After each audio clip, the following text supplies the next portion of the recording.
Hi, welcome to another edition of Jazz Smack, where the Jazz traveled to Charlotte this afternoon actually, and played the Charlotte Hornets. And we met up with our good old friend, Collin Sexton, where Collin recorded a really nice game in terms of assists. He got 12 in this one. Let's talk about it. Jazz Smack, NBA and Utah Jazz basketball.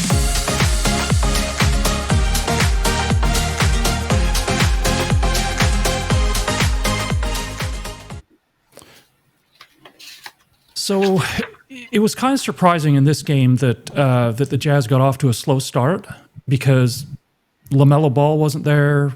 They were also missing, other players. So their lineup is not what it typically is. Two starters were down. They're playing Con Knippel in the starting lineup. He played major minutes, and to Con Knippel's credit, Con Knippel played really well in this game. He had a really, really good game. And they are also playing Kalkbrenner as a starter and playing him big minutes. Now, clearly, the Jazz are trying to swap things around, trying to see if they can find a combination that really works for them. So Taylor Hendricks tonight, he enters the starting lineup. And Taylor Hendricks, during his time, his time on the court tonight was actually productive.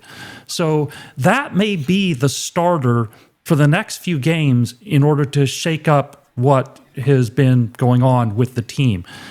I'd say it's more than likely that this will be the result of the starting lineup for at least with Taylor in it. Now, he may make other changes, but in terms of Taylor being in the lineup, I think this is going to be for the foreseeable future for the next few games.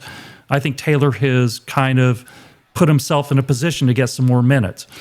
And again, like we saw with the veteran players, with some of the young guys and the veterans, Kevin Love, he gets in the game, he gets minutes. Kyle Anderson gets in the game, he gets minutes. Cody Williams again plays some more minutes. Elijah doesn't play tonight. So it's going to be mix and match for a while as he explores lineups, trying to find a combination that works better. And the same thing goes with the defensive schemes. He's trying various things, zones, whatever. He's just trying to find something that works better. And so that's going to continue for the foreseeable future. I don't foresee anything set in stone for a while still because he hasn't found something that works. So he's searching.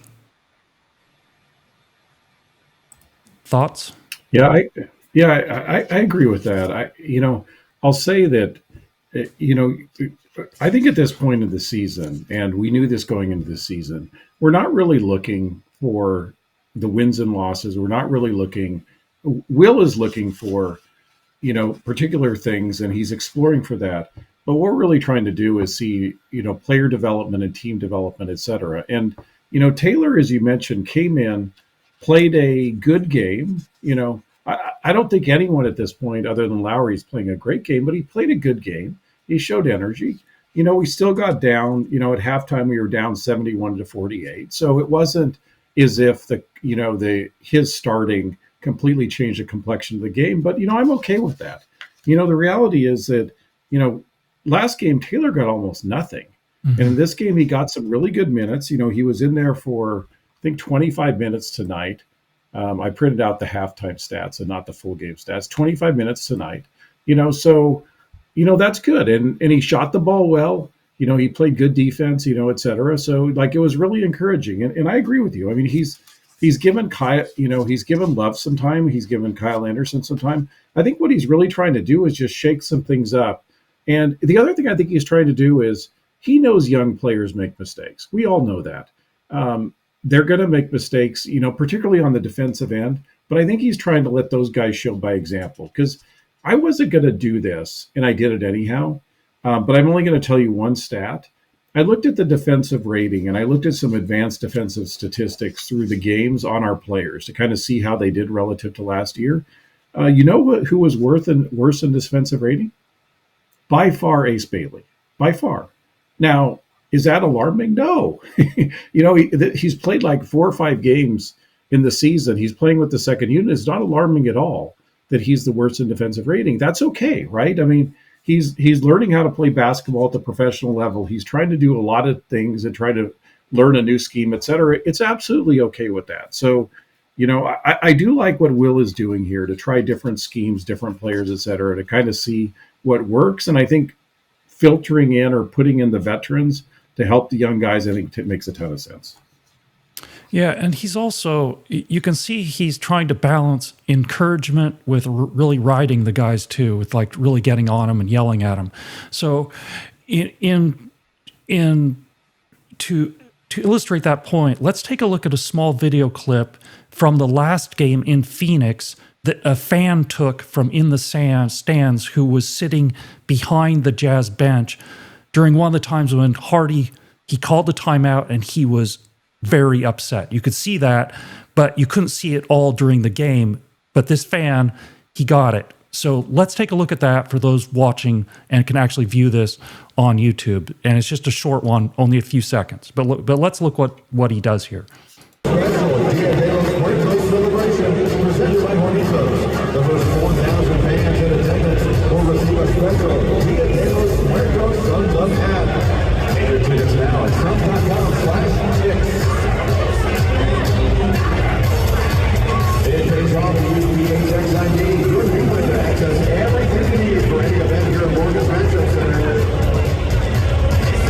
Congratulations, you just won this Sonos headset courtesy of Ticketmaster. Ticketmaster, the official ticket marketplace of the Suns. Nothing beats catching your Suns live. Take it away, Lady La. Let's take a look at the... So there you can see Will Hardy really, he was really on the guys. And this was one of the plays where the guys, they turned the ball over, they ran back half-heartedly on defense, and Phoenix scored, and he was irate. And he was on him for a good 60 seconds there. So just really, it wasn't just, his focus wasn't on one person. I think his primary focus in this instance, I think, was on Keyonte, but he let everybody have it because he was just frustrated. So this is one of the things that Will Hardy is going to have to do this season. There are going to be times when he's going to have to really ride the guys and scream and yell. And then his other times he's going to really have to just encourage the guys and try and get them from a positive reinforcement standpoint to do the right things. You just can't scream and yell all the time. It has to be a combination of the two things. And here, I think that he displayed that. So there are going to be many other times this season where he's going to be extraordinarily frustrated, and he's going to have to get on the guys. But how is he going to balance this for this foreseeable future is one of the big questions. Yeah, interesting thing with Will is that, you listen to what players talk to him about, Tatum and others, like stars in the league, talked about Will Hardy at Boston, in San Antonio, et cetera. All players love him. It's very different to be loved by a coach when you're assistant coach. You don't have to make the hard decisions, like send the hard message. I think what Will has to learn in Utah is not how to motivate players and not how to be one of the guys, et cetera. It's the other part about being tough. And that's what he's got to learn to balance, because Will has shown that he can get players to like him. Like what Collin said, I listened to Collin interviewed after the game. I don't know if you did too. I did. But he was interviewed. And he talked about his relationship with Will, and he says, look, it's very emotional. He's done a lot for me. That's just Collin in general, like the great thing about Collin. But I truly believe that. Like Will's got that skill, a skill you can't teach. I just think that's who he is. The other part though is being the tough one to say, get the guys to play defense. And I watched the Phoenix game over too, and like the first half, Kyle kind of dogged it getting down the court. He was like trailing a play. He dogged it, right? You can't do that because you never know if the guy in front of you is going to miss the ball. You got to get back up. And so that's what Will's got to do. So I'm actually happy with that, even though I hate to see people get, derided that way. Still, I'm happy because that's what we need as a basketball team to win. Yeah, and I'm seeing a lot of comments online that people are starting, from a fan's perspective, I see, I look at these things on X, and there are a lot of people who are starting to get frustrated with Hardy. his coaching methods, the lack of success in improving the defense and offense, everything. And I think from a fan base, I don't think that you should get your hopes up that something is changed for the in the near term. It's not going to be changed. I mean, this was Danny Ainge's hire. He personally went out and he hired this guy. Austin Ainge gets the job. He moves to Utah and he purchases a house 2 houses down from Will Hardy. I know the family of one of my friends lives on this street. So Austin Ainge is also a good friend of Will Hardy. Things are not going to change. I think Will Hardy, even if nothing changes, nothing improves, I think he has this year and next. I think they'll give him a good 5 years until, at the very earliest, a change could be made. So unless Will Hardy decides to take another job, I think the fan base is setting themselves up for disappointment. I think you gotta understand where this process is and realize that and look at it from a realistic perspective, that this is the development path that we're on, and the coach specifically. The players are going to change, but the coach for the next couple of seasons at least is going to be there. And so this is what you have to prepare yourself for, instead of like getting this, okay, well, something's going to change, something's going to change. It's not going to change. This is what we're going to have for the next couple seasons at least. Yeah, and I think you have to find players for a system too. Is you and I, and I don't want to sound this negative because it's not in any sense. You and I have a different philosophy offensively, I think, than Will Hardy has. It doesn't mean that you and I are right. It doesn't mean that Will and Hardy is wrong. It's a different perspective on the type of offense that we like, right? That doesn't. It's just a different perspective. But if you look at the players, have to fit the coach's style. Now, Collin Sexton is a good example of that. Collin had 6 turnovers tonight, but he had 12 assists. Let me ask you a question. Do you think that in watching Collin tonight, he looks a lot more comfortable in a short time playing in Charlotte with that system versus what he was trying to play in Utah with Will's system? Yeah, I think he's in a better situation. Yeah, for Collin, he's in a better situation. Yeah. But not only a better situation, just fitting the system. Mm-hmm. Like Collin is he plays by his gut, right? I think he fits very much the system in Charlotte so much better than he did in Utah. Not saying that the system in Utah is wrong. It's just his style of play didn't really fit, in my opinion, Will Hardy's style. He really struggled, right? He turned the ball over, etc. And I know he turned it over 6 times, but he looks free in Charlotte, right? He looks more like the Collin we knew from Cleveland, but a much better Collin through all of Will's training of him. I mean, Collin's a great basketball player, but he just looks like he's developed. Give credit for Will for doing that, but he looks a lot more comfortable. I'm really happy for him. He just looked uncomfortable trying to play in Will's system. Doesn't mean Will's system is wrong, right? It's just he wasn't the right player for Will's system, in my opinion. So, it'll take some time. And I think, why do you think they give Will that extension?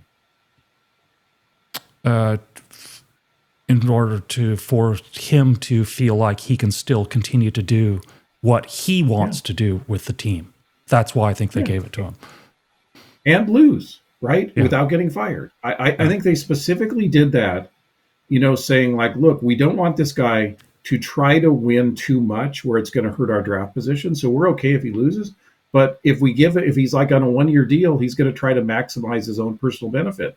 So I think it was really smart what they did, right? To try to give him, but yeah, we're going to lose. I mean, but I hope fans are okay with that. I know you and I are okay with that. Look, we want to win, but we also want to win a championship eventually. And we know that there's a path to get, or we think there's a path to get there. We'll yet to see, because we've been Jazz fans our whole life and we've yet to see a championship, but we want to see a different approach as what happened in the past to try to get to the promised land. Yeah. I definitely, I want the eye on the prize of being able to compete for a title. And I didn't feel like the Jazz were in that position, quite frankly, since Sloan left the team. I thought the Corbin years were a disaster. I didn't see any pathway to win a title under Dennis Lindsay and Quinn Snyder. And so I want to see the guys go for it in terms of winning, not just making the 8th seed in a playoffs. I don't want that. I want to have a legitimate chance and not just be like the Jazz under Quinn Snyder. They finished with the best record one year, but that team never had an opportunity to win a title. That team was not going to win a title. There was no chance. And I knew that. A whole bunch of other people knew it too. I mean, you just look at it, you go, okay, this team isn't winning a title, and I want to win a title. That has to be the goal. Yeah, sometimes matchups, I don't think they would have won a title, and they didn't win a title. So we can retroactively look back and say they didn't win a title with that team. I think we can also look back and say, at least I can look back and say, they had guys like, some guys on the team that, Royce O'Neal was a key part of our offensive game. We saw Royce O'Neal last game. I like Royce O'Neal a lot. I really get happy when I see Royce O'Neal. He was our defensive stopper. Mm-hmm. Is Royce O'Neal a defensive stopper? No, right? We had Bogey. Bogey was rebounding, 1 or 2 rebounds a game and playing, power forward. Was he playing power forward? Mm-hmm. So it was, there was the roster construction. We did exceedingly well, but I think it was going to be really, tough to win, with that thing. But we did have the best record. So, there was a lot of joy in those teams, but there was a lot of joy in Stockton and Malone, but we didn't win it all. And you and I would like to win it all at one point. And we'd like to set up a structure that we think can get there. Yeah, I want the Jazz to set up a structure where they give themselves a window of a few seasons. I don't want it. I would prefer not to go the route that Danny went in Boston, bring in Garnett, bring in Ray Allen, and give it a shot for 2 years. They won it one of those 2 years, but then they sold off all their assets too. They found a buyer who did a ridiculously stupid thing that kind of set up Boston for this next wave with Tatum and Brown. But if they hadn't found Brooklyn to purchase those assets, Boston is going to be in a lengthy rebuilding mode. So I would prefer the Jazz don't go that route and try and sell out for a 1 or 2 year window and then be in rebuild mode again.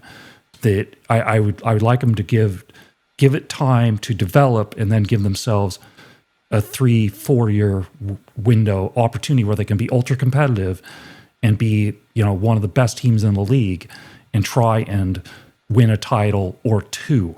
That's what I would hope. Well, that's what I want to do too. But Danny did win with Garnett, right? We've never won a title. He won with Garnett. So, and I'm not saying that's the only path of getting there. I would rather be patient as well and maximize assets and try to, like, you and I are on the same page of doing that. But you can't say that he wasn't successful in Boston. And then he was clever to be able to pitch those assets to somebody else. And there may be buyers out there. I do think it's harder with now the 2 caps to get buyers for assets. I think it's harder. But I think there still may, Phoenix did it 3 years ago, right? So it's possible, was it 3 years ago or 2 years ago, where they traded away all of their draft picks, which they had all of them, and are now in kind of the situation they are. So it's possible, but I agree with you. I would rather, double down, get a lot of shots on goal, try to get high draft picks, try to make clever trades for young players that could turn into something, and then be patient with your assets. That would be my preferred path. But given that we've never won a championship, I can't say that Danny was wrong in doing it, because what a thrill to just get a championship. And then he was clever enough to flip the assets to get Tatum and all these other, he got the number 1 draft pick and was smart enough to trade it to Philadelphia for a number 3 and took Tatum. Mm-hmm. So, he does have a track record of figuring stuff out. Well, with Danny and the Brooklyn thing, I mean, Brooklyn got a new owner and he wanted to make a splash. So he got all these name brand guys and he traded for them. Same thing happened to Phoenix. Phoenix got that new owner, the guy that he was that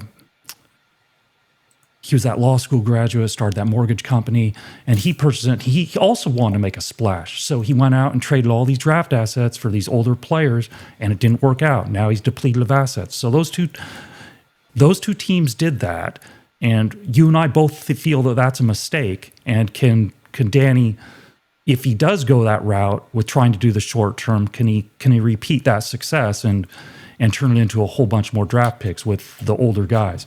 I don't know. I think there's a lot of risk in that. I mean, on the other hand, Memphis was able to do it with Bane, and Orlando went all in, and they kind of mortgaged their future for an all-in shot at it with Bane is one of the key guys, with one of the max money guys. And we'll see if that turns out, or if that turns into a disaster. It could turn into a disaster. I mean, that team has had a lot of health problems, and they're placing a lot of faith in Bane being that missing piece of putting him over the top. I mean, obviously they've got off to a rough start, and you would actually presume that they would get off to a rough start as they integrate guys in and try and figure it out. So I think they will figure it out to a certain extent, but still, the health of that team is a real issue with Suggs and the Mo Wagner. He's still out. They've had major injury issues, so there's always that too. Yeah, it's Matt Ishbia at Phoenix. I looked him up, so I couldn't remember his name either. But there's no right path. You know, the one thing I was thinking about yesterday is I was thinking, okay, what's the path to get there? And let's say that the team takes your and my path and it gets to the championship. It doesn't mean another path wouldn't have worked, right? We don't know. Like, all you're saying is that the path you chose worked. You and I would rather be patient. You and I would rather double down. You and I would rather play young players and not, and give them a chance to prove that what they can do. Because one of the things I wanted to talk about, I'm now not prepared to talk about it, is there are teams that have made mistakes by moving off of players too quickly. And Oklahoma City is actually one of them.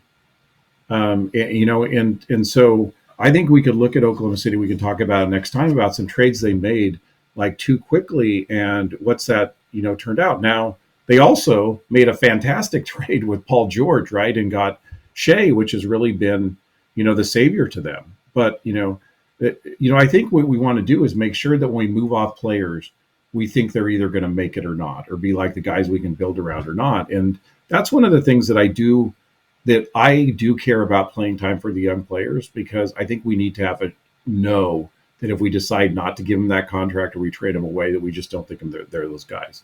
And honestly, they were probably right with Ochai. I like Ochai a lot. I think he's fantastic, right? I really liked having him on our team.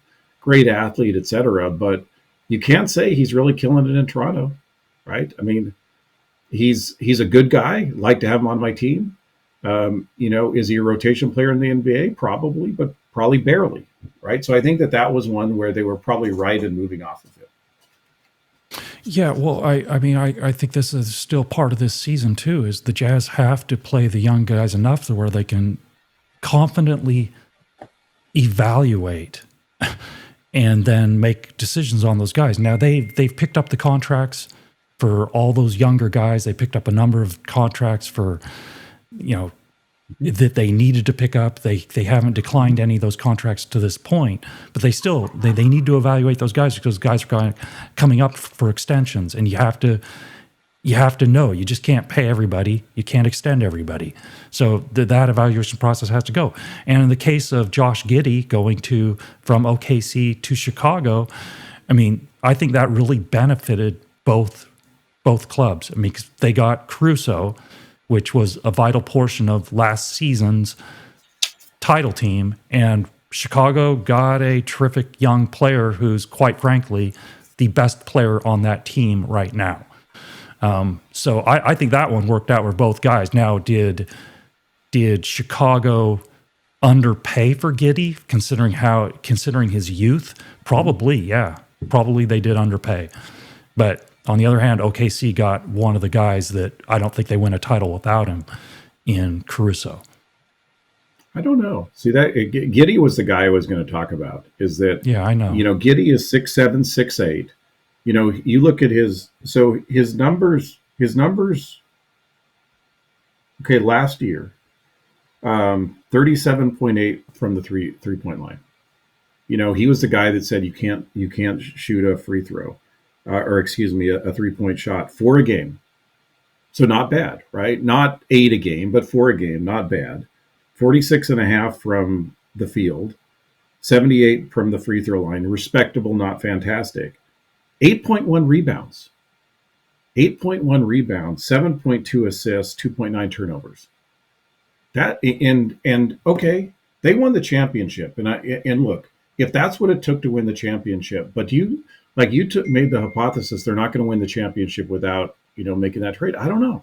And there's no way to prove it, but you gave up on a really, really good young player because he struggled shooting, and you got a great defensive player and a great guy back in Caruso. It did help both teams, but I just wonder if they moved off of Giddey too soon. Because the other guy I was going to bring up Sengun. Now, fairness to Oklahoma City, they traded away the 16th draft pick and never had Sengun on their team in 2022, I believe. So in fairness, they never had a chance to evaluate him. But think about it. Can you imagine the Oklahoma City with Sengun, Shea, Chet, Williams, J-Will, Giddey? Can you imagine what you have in that team? Now, they may not be able to pay him in the modern NBA, but wow, Sengun on your team? So there was a couple of guys that, even though they won, and, I think have a really good shot of winning again. Great young team, fun to watch, etc. I just, those are two guys that, I don't know, did they move off of them too soon? Yeah, well, that's always going to be the argument.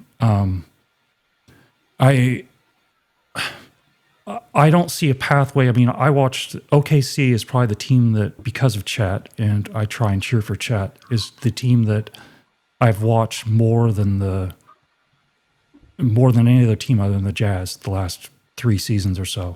And him playing next to Shea, I don't think he ever gets huge opportunity to do what he's doing now in Chicago. And I think that's part of the problem. So you have to go, okay, he's not going to get those opportunities playing next to Shea on the same roster as Shea, because Shea's going to get all these, he's going to be the primary ball handler and he's going to play big minutes. And so it's just not going to ever work out for Giddey on this roster. And I think that was certainly part of the evaluation process. I don't think OKC disliked Giddey. I think they didn't see a pathway forward with him and Shea on the same roster, and Giddey being able to maximize his talent with the current way it was, unless Shea were to get injured. And that's what you'd have to count on if you wanted Giddey to play a bigger role. Yeah, I don't know. Do you think Oklahoma City going to win it again this year? A lot of it depends on health. I think if they're healthy, let's say they're healthy. Yeah, I think they have the best shot. Yeah. Okay. Why would they not win? And assume they're healthy. What are the weaknesses in Oklahoma City? They have a tendency. I mean, it's not a player weakness. They don't have a player weakness. There's not a player weakness on that team. The one weakness they do have is resorting to too much, not enough ball movement and too much ISO when things get rough and things get tight and it gets difficult. They have a tendency to resort to going one-on-one, and they shouldn't do that. Yeah, I also, other than Isaiah Joe, I think they're not fantastic shooters either. So, if you think about stretch in Caruso, I don't know what his stats are, but he's not known as a shooter necessarily. Now, I don't know if Giddey necessarily helps that, but I do think that Giddey helps you move the ball. I think he's skilled at that.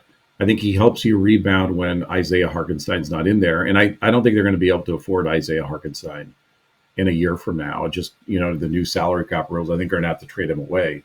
So I think that's where he could play. But it's hypotheticals. We don't know. And they won. And honestly, I like Caruso too. But, the point I'm trying to make on those is not should they have traded him or not. It's just you want to do enough that you can evaluate your talent, that you can make an informed decision. And that's the one thing for me this year that's very important is it's not win or losses. It's evaluating the talent and try to make sure that, when we're making decisions on these players, we know. And one of the guys that you and I wondered about is that Cody, he was the youngest guy in his class. He wasn't ready to play in the NBA, but he has some unique skills and height, so we want to make sure that when we're ready to make a decision on a contract or not, we know. And so that to me is a big part of this season. Yeah, and I think getting back to one thing you just said there, I was reading something today. Somebody was saying that Locke keeps on saying that Cody was the youngest person in his class, and that's not true. So, Oh, really? yeah. Well, I took it from Locke. So Yeah, exactly. Another one of those things that's he keeps repeating, and it's wrong. So I don't know what the exact word was. Somebody I was reading something. I saw somebody say, that's simply not true, and that's just something. Another one of those inaccurate points that Locke spews, and is just completely fictitious. Well, I mean, we all make statements that are wrong sometimes. Yeah, so I'm not going to, I don't want to jump too much on any person. But I did take it from Locke, so I'm repeating something, and I should have checked it myself. That's on me. But I think the point is, if you look at his brother, and I know you can't completely compare brothers, but if you look at his brother's development, he was longer at Santa Clara, right? And he didn't come in immediately and develop. And so if Cody's going to develop like his brother, and it's unfair to compare to his brother, he may just, develop later. And all these players develop at different timelines, right? VJ Edcombe is looking fantastic right now. So VJ Edcombe is looking as the best player in the draft, right? And I think he's going to be a great player. I underestimated his ability because he didn't play particularly well in college. But does it mean that VJ Edcombe is going to be the best player in this draft? No, we have no idea, right? I mean, you got to wait 3 to 4 years to kind of see how they flesh out. We have no idea. Like Ace did, Ace came in the fourth quarter today, dunked over somebody like on a lob, fantastic, and then he threw a great assist like the next play. Like, whoa, this guy. He has these flashes of throwing skills that you just like, wow, this guy could be incredible. Is he going to be incredible? None of us know, right? We don't know. That's the imperfectness in the draft, but I don't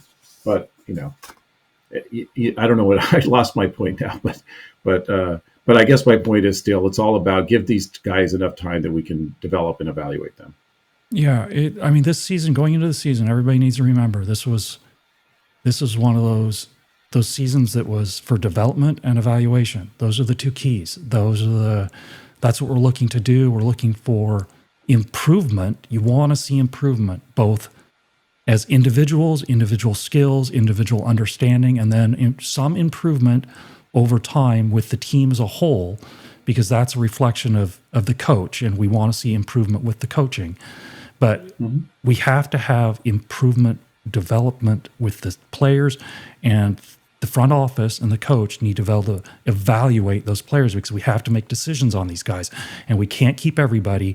And if we do keep everybody, it's going to be a mistake. We have to make decisions on the guys, and because we're going to continue to get more draft picks, and those guys also need time. So you can't develop everybody. So you have to make these decisions, and these decisions are mighty important. If they get this wrong, they can really screw it up. Mm-hmm. Yeah, could be out Sengun, right? Yeah. Which could have killed him. But, the fortunate thing is they were bad enough. They got Chet. They were bad. They did a great draft with Jay Will. Some of their drafting has been fantastic. Some of their drafting has been poor. Mm-hmm. And then their trade of the Clippers would have never traded away Shea if they would have known what he was going to be. And, in my opinion, the best player in the game. I mean, I just think Shea's fantastic. I mean, just a great, great, great player. But boy, they got lucky on that one. Yeah, I mean, I love the guy because of the mid-range stuff. I mean, I absolutely love it. Yeah. I think, yes, I can fault the coach for allowing it to get too much one-on-one when things get hard. But still, I mean, Shea has that mid-range stuff, man. That mid-range stuff is fantastic. That always gives you an opportunity to have a high quality shot that has a really good opportunity to go in when you have somebody, and they actually have two of those guys, because Jalen Williams is that other guy with really good mid-range stuff. And so with those two guys shooting mid-range shots when they're going to get stuff, that gives